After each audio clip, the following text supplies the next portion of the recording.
Olá, sejam muito bem-vindas e bem-vindos.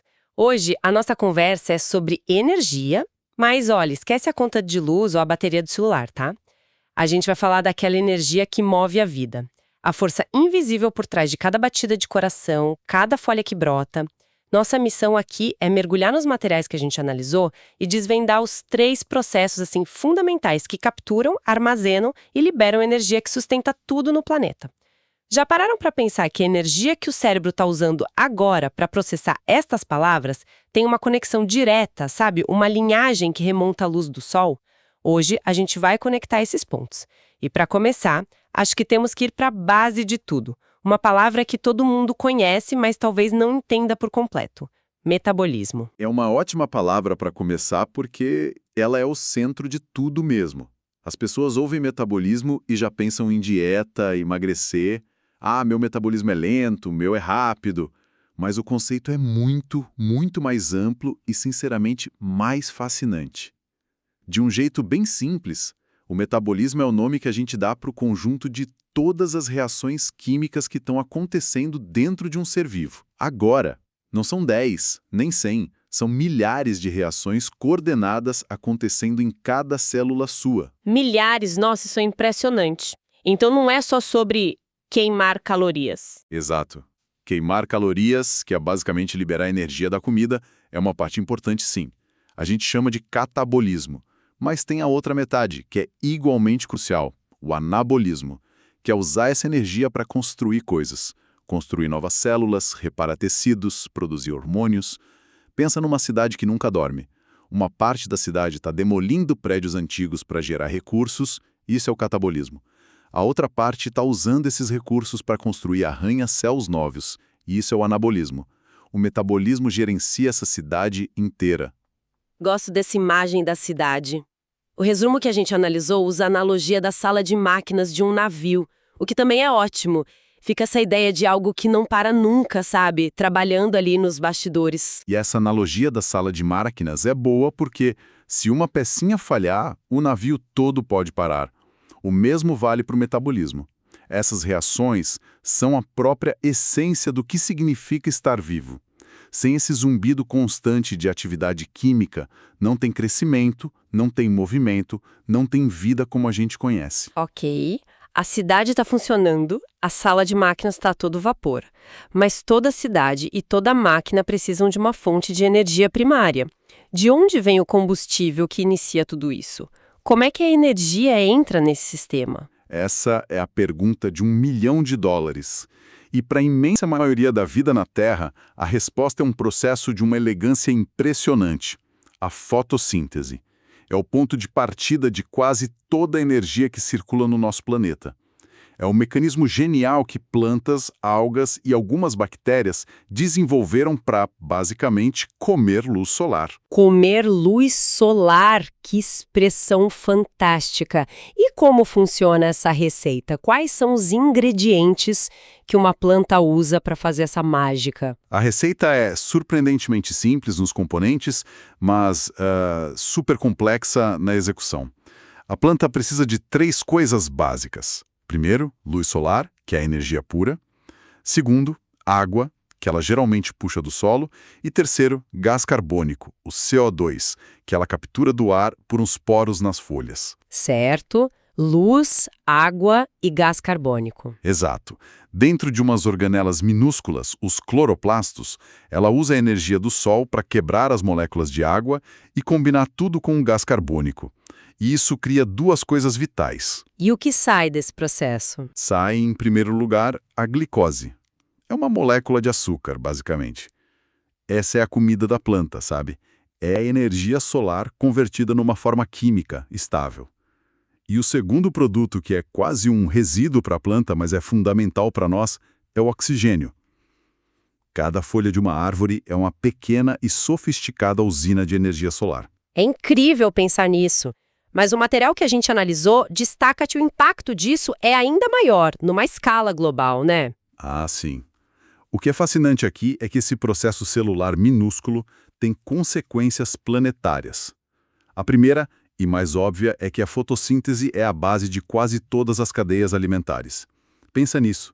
A energia que permite um leão caçar uma zebra foi, na origem, luz solar que caiu na savana. Essa luz foi capturada pela grama, que foi comida pela zebra. O leão, no fundo, está correndo movido à energia solar armazenada. Nossa, essa perspectiva muda tudo. Um leão correndo com energia solar. Nunca pensei nisso desse jeito. E o oxigênio? Esse é o segundo ponto. A gente tende a pensar no oxigênio como algo que simplesmente está aí, mas não estava. A atmosfera primitiva da Terra não tinha oxigênio livre. Foram bilhões de anos de fotossíntese, principalmente por cianobactérias, que encheram a atmosfera com oxigênio. Espera um pouco.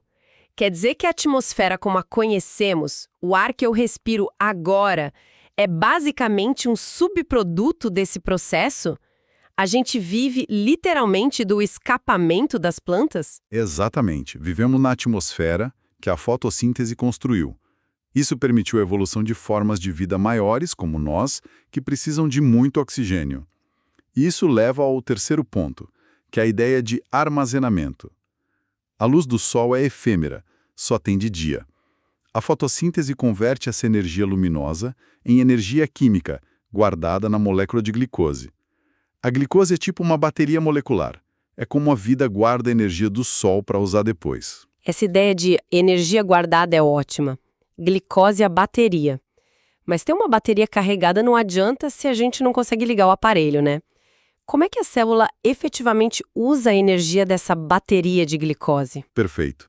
Essa é a ponte para o nosso segundo grande processo, a respiração celular.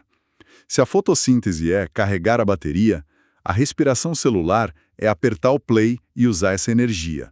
É o processo que quebra a glicose para liberar a energia de um jeito que a célula possa usar. E quem faz isso? Só os animais? Não. E essa é uma das partes mais interessantes. Praticamente todos os seres vivos fazem respiração celular. Animais, fungos, protistas, bactérias e as próprias plantas. Opa, isso é contraintuitivo. Lendo o resumo, esse ponto me chamou a atenção. Eu sempre imaginei as plantas como o oposto da gente, sabe? Elas produzem oxigênio, nós consumimos. Mas você está dizendo que elas também consomem oxigênio. Sim, elas consomem. Isso choca muita gente. A planta não vive direto da luz do sol. Ela vive da glicose que ela produz com a luz. Durante o dia, ela faz fotossíntese e produz um monte de glicose, um excedente. Mas para crescer, para abrir flores, ela precisa de energia imediata. Então, 24 horas por dia, igualzinho a gente, as células da planta estão quebrando essa glicose usando oxigênio no processo. Que loucura! Então, em termos de ingredientes, como funciona a respiração celular? De forma simplificada, o processo pega a glicose, a nossa bateria, e o oxigênio. E dentro de outras organelas, as mitocôndrias, as casas de força da célula, ocorrem várias reações. O resultado é a liberação de energia útil. E os subprodutos, olha que interessante, são gás carbônico e água. Peraí, glicose e oxigênio entram, gás carbônico e água saem. Isso é exatamente o contrário da fotossíntese. Se a gente conectar isso ao cenário mais amplo, vai ver que é exatamente isso. É um ciclo perfeito, de uma beleza quase poética. Os resíduos da nossa respiração, CO2 e água, são os ingredientes exatos que a planta precisa para a fotossíntese. E os resíduos da fotossíntese, glicose e oxigênio, são os ingredientes exatos que a gente precisa para respirar. É uma reciclagem perfeita de matéria. E a energia que é liberada nesse processo? Para onde ela vai? Ela é capturada numa molécula especial chamada ATP. O material que a gente analisou traz uma analogia excelente. Pensa na glicose como uma barra de ouro de 1 quilo. Tem um valor imenso, mas você não pode usar a barra de ouro para comprar um café. A respiração celular é o processo de levar essa barra de ouro ao banco da célula e trocar por centenas de moedas de ATP. O ATP é a moeda energética universal da célula. É o dinheiro vivo que a célula gasta em qualquer coisa, contrair um músculo, enviar um impulso nervoso. Faz todo sentido. A barra de ouro da glicose e as moedas de ATP. Ok, esse sistema de respiração parece super eficiente, mas ele depende de oxigênio. E se o oxigênio acaba? A vida simplesmente para? Essa é uma pergunta crucial e a biologia, sendo muito pragmática, desenvolveu um plano B. Esse plano B Se chama fermentação. É um processo anaeróbio, ou seja, que ocorre sem oxigênio.